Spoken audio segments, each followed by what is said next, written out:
Doctor Arjun রায় কেবল একটি নাম নয়, চিকিৎসা বিজ্ঞানের জগতে এক উজ্জ্বল নক্ষত্র। তার শল্য চিকিৎসার দক্ষতা ছিল কিংবদন্তি সম। তিনি শুধু একজন সার্জন নন, তিনি ছিলেন একজন শিল্পী, যার নিপুণ হাতের ছোঁয়ায় যেন পুনর্জন্মনিত মরণাপন্ন রোগী। তার তীক্ষ্ণ বুদ্ধি, অদম্য সাহস আর প্রতিটি অপারেশনের প্রতি একাগ্রতা তাকে এনে দিয়েছিল অসামান্য খ্যাতি ও সম্মান। কিন্তু কর্মজীবনের এই সুবিশাল সাফল্যের আলোকবর্তিকার নিচে তার ব্যক্তিগত জীবনটা ছিল একটা ভাঙা কাচের টুকরোর মতো। শত চেষ্টা করেও যাকে আর জোড়া লাগানো যায়নি। বছর দুয়েক আগে তার আর প্রিয়ার বিবাহ বিচ্ছেদ হয়েছিল। প্রিয়া তার প্রাক্তন স্ত্রী ছিল এক প্রাণবন্ত চিত্রশিল্পী, যার ক্যানভাসে ফুটে উঠত প্রকৃতির অফুরন্ত রূপ আর রঙের খেলা। তাদের ভালোবাসার রঙে রাঙানো সংসারটা হঠাৎ করেই বর্ণহীন নিস্তব্ধ হয়ে গেছিল। তাদের বিচ্ছেদের কারণটা ছিল জটিল, ধূসর, হয়তো দুটো স্বতন্ত্র সত্তার নিজস্ব চাওয়া পাওয়ার সংঘাত, অথবা সময়স্রোতে হারিয়ে যাওয়া বোঝাপড়া। সম্পর্কটা শেষ হলেও তাদের মধ্যে এক অদৃশ্য সুতো রয়ে গিয়েছিল, যা হয়তো তারা নিজেরাও অনুধাবন করতে পারেনি, যার অস্তিত্বের প্রমাণ মিলল এক অপ্রত্যাশিত সংকটের মুহূর্তে। সেদিন অর্জুন তার ব্যক্তিগত চেম্বারে বসেছিলেন, গভীর চিন্তায় মগ্ন। তার সামনে খোলা ছিল একটা অত্যন্ত জটিল কেসের ফাইল, কিন্তু তার মন যেন বারবার ফিরে যাচ্ছিল অতীতে, প্রিয়ার হাসিমাখা মুখের কাছে, তাদের প্রথম আলাপের দিন, তাদের ভালোবাসার প্রথম স্পর্শ, একসঙ্গে দেখা স্বপ্নের কাছে। হঠাৎই তার টেবিলের উপর রাখা ফোনটা বেজে উঠল। স্ক্রিনে রাহুলের নামটা দেখে অর্জুনের বুকটা যেন ছ্যাঁত করে উঠল। রাহুল, প্রিয়ার ছোট ভাই, যার সাথে অর্জুনের সম্পর্ক ছিল অত্যন্ত আন্তরিক, প্রায় বন্ধুর মতো। ফোনের ওপাশ থেকে রাহুলের ভাঙা আর্তনাদ আর কণ্ঠস্বর ভেসে এলো, যেন তার শব্দগুলো বাতাসে মিশে যাচ্ছিল। অর্জুনদা, প্রিয়ার অবস্থা খুব খারাপ, ও হাসপাতালে ভর্তি, লাইফ সাপোর্টে আছে। অর্জুনের হাত থেকে ফোনটা যেন পড়েই যাচ্ছিল। বুকের ভেতরটা হঠাৎই এক অচেনা ভয়ে ফাঁকা হয়ে গেল। কি হয়েছে ওর? রাহুল, কি হয়েছে ওর? উদ্বেগে তার তীব্র কণ্ঠস্বর কেঁপে উঠল, যেন কোনোভাবেই তিনি বিশ্বাস করতে চাইছিলেন না এই দুঃসংবাদ।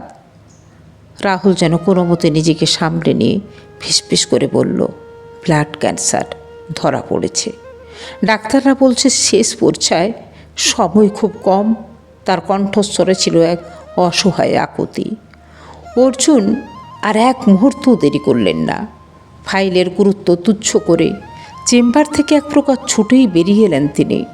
তার মাথায় তখন শুধু একটাই চিন্তা ঘুরপাক খাচ্ছিল, প্রিয়া, তার প্রিয়া, যাকে তিনি ভালোবেসেছিলেন একদা, যার সাথে কাটিয়েছিলেন জীবনের একটি সুন্দরতম অধ্যায়। সেই প্রিয়া জীবন মৃত্যুর সন্ধিক্ষণে। হাসপাতালের করিডর ধরে হাঁটতে হাঁটতে তার মনে পড়ছিল প্রিয়ার সাথে কাটানো অসংখ্য স্মৃতি। তাদের প্রথম দেখা, প্রথম ডেট, বিয়ের দিন, ছোট্ট ছোট্ট খুনসুটি আর গভীর ভালোবাসার মুহূর্তগুলো। প্রতিটি স্মৃতি যেন ছুরির ফোলার মতো বিঁধছিল তার হৃদয়ে। হাসপাতালের ইমার্জেন্সি কক্ষে পৌঁছে তিনি দেখলেন প্রিয়াকে লাইফ সাপোর্টে রাখা হয়েছে। তার ফ্যাকাশে মুখ, নিথর শরীর দেখে অর্জুনের ভেতরটা অভ্যক্ত যন্ত্রণায় মোচড় দিয়ে উঠল। কেউ যেন তার হৃৎপিণ্ডটা নিংড়ে ফেলছে। ডাক্তার সেন, প্রিয়ার প্রধান চিকিৎসক, এগিয়ে এসে অর্জুনকে বিস্তারিত জানালেন, আমরা কেমোথেরাপি শুরু করেছি, কিন্তু প্রিয়ার অবস্থা অত্যন্ত আশঙ্কাজনক। বোন ম্যারো ট্রান্সপ্লান্ট ছাড়া তাকে বাঁচানো প্রায় অসম্ভব। দ্রুত ডোনারের ব্যবস্থা করতে হবে। আমরা গত কয়েকদিন ধরে উপযুক্ত ডোনার খুঁজছি, ডাক্তার সেন হতাশ কণ্ঠে বললেন। কিন্তু প্রিয়ার ব্লাড গ্রুপ এবং টিস্যু টাইপ খুবই বিরল। এখনও কোনো ম্যাচিং ডোনার পাওয়া যায়নি। সময় খুব কম। অর্জুন এক মুহূর্ত চিন্তা করলেন না। তার দীর্ঘদিনের চিকিৎসক জীবনের অভিজ্ঞতা তাকে শিখিয়েছে প্রতিটা মুহূর্ত কতটা মূল্যবান, কতটা গুরুত্বপূর্ণ। তিনি দৃঢ় কণ্ঠে বললেন, আমার বোনমেরও পরীক্ষা করুন, আমি ডোনেট করতে চাই। তার সিদ্ধান্ত ছিল অবিচল, চোখে ছিল শুধু প্রিয়ার জীবন বাঁচানোর অদম্য বাসনা, এক অপ্রতিরোধ্য সংকল্প। ভালোবাসার এক অদ্ভুত শক্তি যেন তাকে চালিত করছিল। ডাক্তাররা অর্জুনের কথায় একেবারে বিস্ময়ে স্তব্ধ হয়ে গেলেন। তারা জানতেন অর্জুন আর প্রিয়ের তো বিচ্ছেদ হয়ে গেছে, তাই তাদের মধ্যে এমন একাত্মতা দেখে তারা বিস্মিত হলেন। কিন্তু অর্জুনের চোখে তখন কোনো দ্বিধা ছিল না, ছিল শুধু প্রিয়ার জীবন ফিরিয়ে আনার ব্যাকুলতা। অবিলম্বে অর্জুনের বোনমারও পরীক্ষা করা হলো। অলৌকিকভাবে যেন ভাগ্যেরই এক অদৃশ্য ইশারা, অর্জুনের বোনমারও প্রিয়ার সাথে পুরোপুরি মিলে গেল। শতভাগ ম্যাচ। যেন নিয়তিই চেয়েছিল এই ভাঙা সম্পর্ককে আবার জোড়া লাগাতে, এক নতুন ভালোবাসার সেতু নির্মাণ করতে। অপারেশনের প্রস্তুতি চলল। অর্জুন, যিনি এতদিন শত শত রোগীর জীবন বাঁচিয়েছেন, আজ যেন নতুন করেই জীবনের মূল্য বুঝলেন, ভালোবাসার অর্থ উপলব্ধি করলেন। প্রিয়ার জীবনের সুতোটা তখন তার হাতে। তার এই শল্য চিকিৎসার উপর নির্ভর করছে প্রিয়ার ভবিষ্যৎ। এই অপারেশনটা যেন শুধু প্রিয়ার শরীরের নয়, তাদের ভাঙা সম্পর্কেরও একটা পুনর্গঠন, এক নতুন সম্পর্কের জন্ম। অর্জুন নিজের হাতে প্রিয়ার বোনম্যারো ট্রান্সফার করলেন এবং প্রতিটি পদক্ষেপ যেন এক নতুন আশার জন্ম নিচ্ছিল। তার হাতগুলো ছিল স্থির, দৃষ্টি নিবদ্ধ, মন ছিল একাগ্র।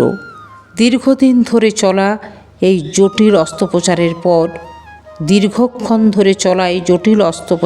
পর অর্জুন কিছুটা ক্লান্ত হলেও তার মুখে ছিল এক তৃপ্তির হাসি, এক আত্মতৃপ্তি। ধীরে ধীরে প্রিয়া সুস্থ হতে শুরু করলো, যেন এক নতুন জীবনের সূচনা। তার ক্যানভাসে আবার আঁকা শুরু হলো নতুন করে রং।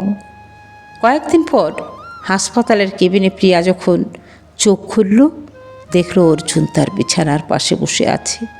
তার মুখে চিন্তার রেখা, কিন্তু চোখে এক গভীর ভালোবাসা, এক অনবদ্য মমতা। তাদের দুজনের চোখাচোখি হতেই একটা দীর্ঘ নীরবতার ঢেউ বয়ে গেল। এই নীরবতা যেন হাজারো না বলা কথার প্রতিধ্বনি, এক ভালোবাসার স্বীকারোক্তি। প্রিয়া দুর্বল কণ্ঠে জিজ্ঞাসা করল, কেন করলে তুমি এটা অর্জুন? আমাদের তো বিচ্ছেদ হয়ে গেছে। তার কণ্ঠে ছিল বিস্ময় এবং এক অদ্ভুত অনুভূতি, যা একেবারে আনন্দ, একাধারে আনন্দ আর একরাশ কৃতজ্ঞতা। অর্জুন প্রিয়ার দিকে তাকিয়ে হাসলেন। তার হাসিটা ছিল একরাশ মমতা আর উষ্ণতায় ভরা, যা প্রিয়ার আত্মাকে ছুঁয়ে গেল। তোমার জীবন বাঁচানোর জন্য প্রিয়া, কারণ তুমি ছাড়া আমার জীবন তো অসম্পূর্ণ। এই বিচ্ছেদ শুধু আইনি কাগজেই ছিল, আমাদের মনের মধ্যে তো কখনো বিচ্ছেদ হয়নি। আমাদের ভালোবাসার গল্পটা তখনও অসমাপ্তই ছিল।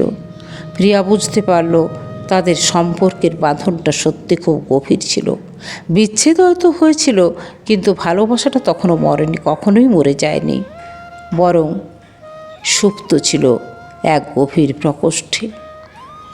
তাদের চোখ থেকে টপ টপ করে অশ্রু ঝরছিল, তবে সেগুলো ছিল আনন্দ আর ভালোবাসার অশ্রু, মুক্তির অশ্রু, পুনর্মিলনের অশ্রু। অর্জুন প্রিয়ার হাত ধরে বললেন, চলো নতুন করে শুরু করি। আমাদের গল্পটা তো এখনও শেষ হয়নি, এবার হয়তো আমরা আরও সুন্দর করে লিখব। প্রিয়া অর্জুনের হাত ধরে তার মুখের দিকে চেয়েছিল। এক নতুন জীবনের আলো চলো চলো, সে ফিসফিস কণ্ঠে বলল, আমার ক্যানভাসে আবার নতুন করে রং তুলব, আমাদের ভালোবাসার গল্পটা আঁকব। তাদের সম্পর্ক আবার নতুন করে ডানা মেলল। এবার হয়তো তারা বুঝেছিল জীবনের সবচেয়ে বড় সম্পদ হলো ভালোবাসা, যা কখনো বিচ্ছেদ বা রোগ থামাতে পারে না। অর্জুন শুধু ডাক্তার হিসেবে প্রিয়ার জীবন বাঁচাননি, বরং ভালোবাসার শক্তি দিয়ে তাদের সম্পর্ককে নতুন জীবন দিয়েছিলেন, যা ছিল তাদের জীবনের সবচেয়ে বড় আর সুন্দর নিরাময়। তাদের গল্পটা যেন এক নতুন সূচনার প্রতীক হয়ে রইল, যেখানে ভালোবাসাই ছিল সবচেয়ে বড় ঔষধ, আর পুনর্মিলনই হলো চরম প্রাপ্তি।